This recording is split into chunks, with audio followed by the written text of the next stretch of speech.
একজন স্বৈরাচারী শাসক কখনো মিষ্টি মুখের মাধ্যমে আসলে ক্ষমতাচ্যুত হয় না। তাকে অপসারণ করে নেন, মিষ্টি খান, আপনাকে অনুরোধ করছি আপনি নেমে যান, এভাবে কখনো স্বৈরাচারের পতন হয় না।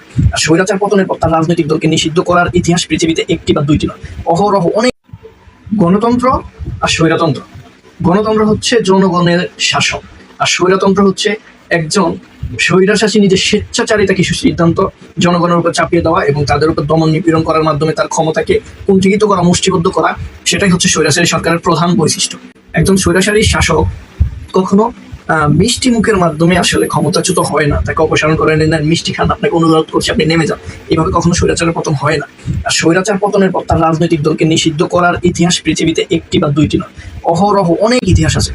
1943 সালে ইতালিয়ান ন্যাশনাল ফ্যাসিস্ট পার্টি, তার স্বৈরাচারী সরকার ক্ষমতাচ্যুত হওয়ার পর তার মৃত্যুদণ্ড হয় এবং তার গঠনকৃত ইতালিয়ান ন্যাশনাল ফ্যাসিস্ট পার্টিকে আজীবনের জন্য নিষিদ্ধ করা হয়। এরপরে আসেন আপনি 1945 সাল দ্বিতীয় বিশ্বযুদ্ধে German Nazi party, Adolf Hitler দ্বারা গঠিত নাৎসি পার্টি আপনার হিটলার পরাজিত হওয়ার পর হিটলার আত্মহত্যা করে এবং তার সাথে সাথে তার নাৎসি পার্টিকে পৃথিবী থেকে পুরোপুরি নির্মূল করে দেওয়া হয়, কবরস্থানে পাঠিয়ে দেওয়া হয়। এরপর থেকে আজ অব্দি ওই নাৎসি বাহিনীর কোনো কার্যকলাপ, কোনো রাজনৈতিক কোনো কিছুই আজ পর্যন্ত পৃথিবীতে দেখা যায়নি এবং এটাকে দণ্ডনীয় অপরাধ মনে করা হয় যদি কেউ নাৎসি পার্টির কোনো কিছু কার্যক্রম করার চেষ্টা করে।